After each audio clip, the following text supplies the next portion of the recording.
Hello darlings, Surface Lizard here once again. Today, at school, we have to learn a very important lesson.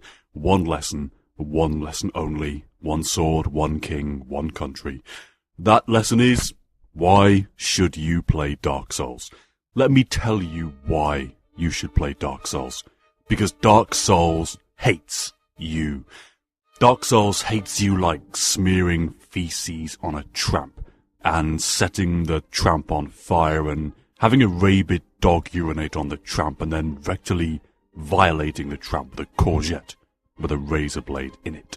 Modern gaming has become complacent and cosseted and navel-gazing, full of monocle-wearing fops, dancing in sequin slippers and sipping Lambrini and Baby Sham. Unacceptable.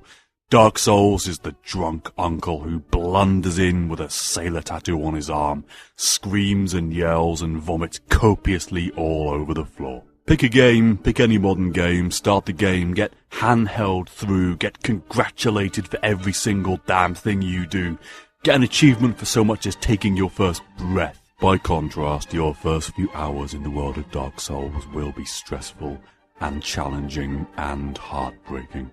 Dark Souls has considered modern gaming and shaken its head in disgusted consternation, just like the time my mother caught me masturbating over pictures of Cilla Black. That being said, Dark Souls isn't for everybody, which is no judgment on your good self. After all, Madame Lizard couldn't herself really get attuned to Dark Souls, probably because the game didn't involve enough puppies or potato fish, but that's okay, my frizz, I still love you.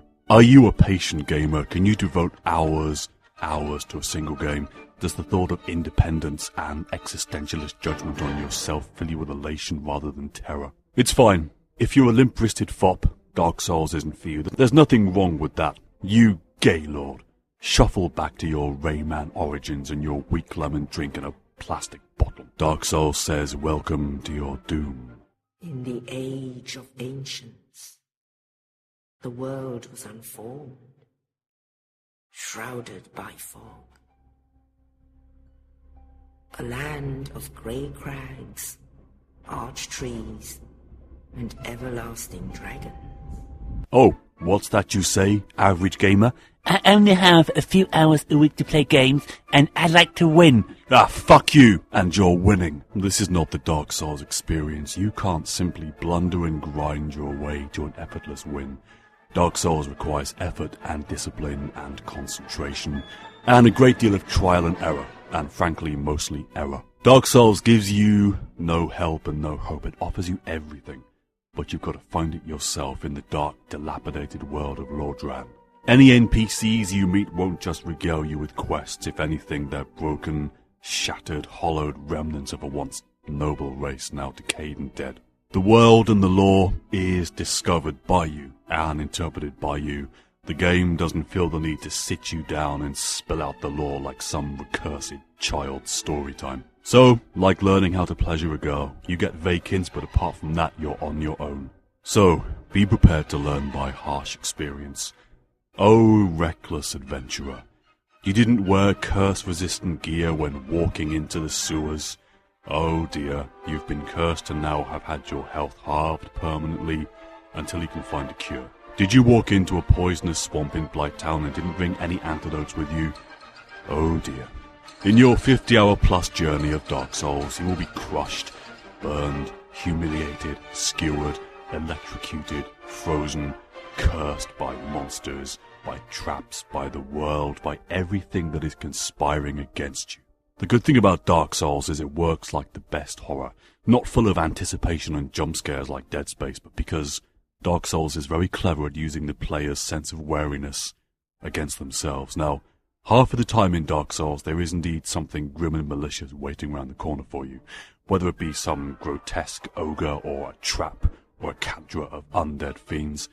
More importantly than that though, half the time your imagination is working against you, edging forward step by step with your shield raised, with your health depleting, hoping to whatever god you may or may not choose to believe in that you can just make it to the next bonfire. Imagine yourself driving a car with the fuel warning light on, wondering if you'll make it to the next garage.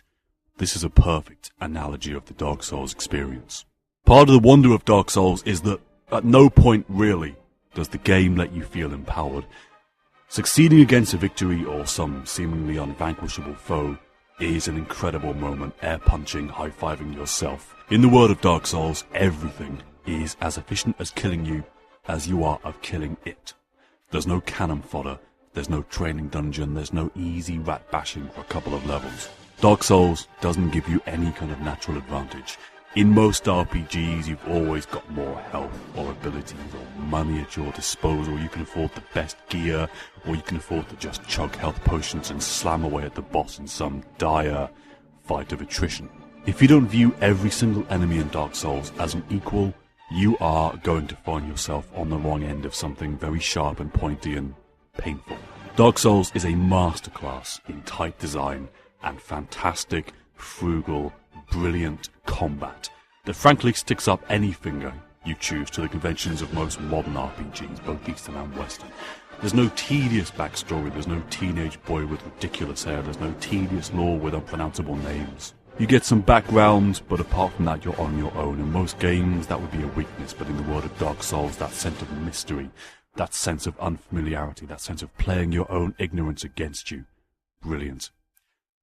Dark Souls takes a perverse pleasure in forcing you out of your comfort zone, and each area in Dark Souls brings a new sense of trepidation and horror and dread. Let's be honest, the only way Dark Souls could be any more terrifying is if it featured warbling horror Pingu.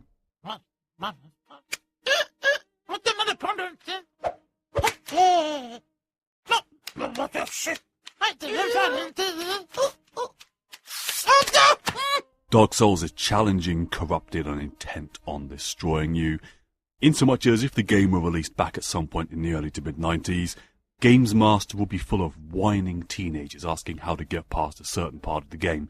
Games Master, how do I kill the moonlight butterfly? Rah, rah, rah. At which point Patrick Moore would patronise them with his usual acerbic wit. Tonight, I am conducting an experiment to find the saddest human beings in the country. Any volunteers?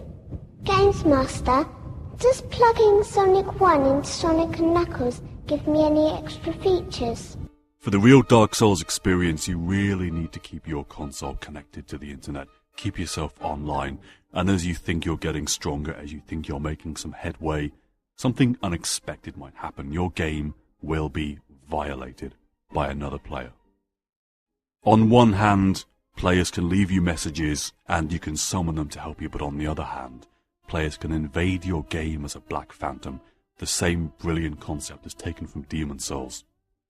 They can invade your world and they can kill you and they can steal your souls. It's a grim, unfair way to make progress in the game, but you can do it to them as easily as they can do it to you. And my God, there's such a wonder in chasing someone around a level like Benny Hill when you know you're a better player than them. Strangely arousing.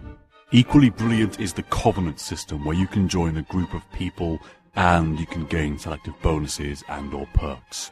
One of my favourite Covenants is the Forest Hunters, where upon joining you're given a ring and you're meant to protect the forest areas of Lordran.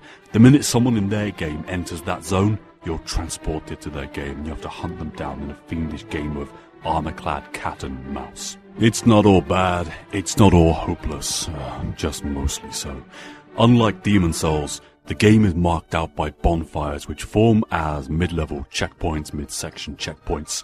There are no levels in the game per se, the whole thing is expansive and free roaming. But the bonfires give you leave to level up and sort your inventory and repair your items, and of course they also respawn all of the enemies in the area. So, you takes your money and you pays your choice, normally to die. So class, in conclusion, playing Dark Souls will make you more attractive to women and some smaller canines, as well as increase the size of your penis. At least that's what the dodgy old man who sold me my copy told me when he took my intimate measurements with his bare hands. Oh, I've just been sick in my mouth. On that glaring thought, Surface Lizard, signing out. Be seeing you. I'm a big, kind old Hector, but don't you push me too far.